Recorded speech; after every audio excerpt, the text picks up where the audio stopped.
అసలు రాజ్యాంగం మనకెందుకు కావాలి? అది నిజంగా అంత గొప్పదా? రాజ్యాంగం లేకపోతే ఏమవుతుంది? మీరెప్పుడైనా ఇలా ఆలోచించారా?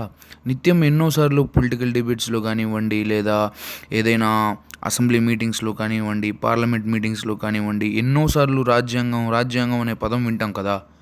మీరెప్పుడైనా ఈ ప్రశ్నలు వేసుకున్నారా? Hi guys! Welcome to our channel impartial history. ఈ వీడియోలో నేను మీకు రాజ్యాంగం ఎలా ఉపయోగపడుతుందో చెప్తాను. అదేవిధంగా మన దేశానికి రాజ్యాంగం ఎంత అవసరమో కూడా చెప్తాను. ఈ వీడియో అనేది లాంగ్ ప్రాసెస్డ్ వీడియోలాగా కాకుండా షార్ట్స్లో పార్ట్స్గా చెప్తానన్నమాట. క్లారిటీ కోసం కంటిన్యూషన్ మెయింటైన్ చేయండి. Let start video.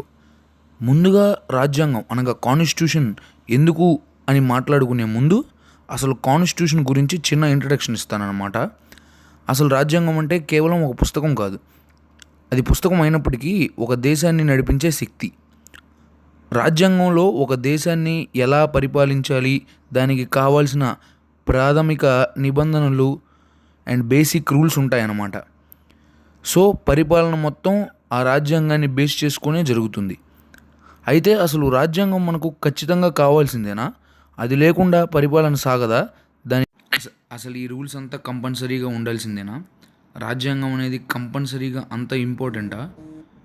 ఒకవేళ రాజ్యాంగం కనుక కంపల్సరీ అయితే దానివల్ల ఉపయోగాలు ఏంటి దేశానికి? అసలు దేశం కొనసాగాలంటే రాజ్యాంగానికి దేశానికి సంబంధం ఏంటి? ఇలా ప్రతి టాపిక్ మనం డీటెయిల్డ్గా కవర్ చేద్దాం.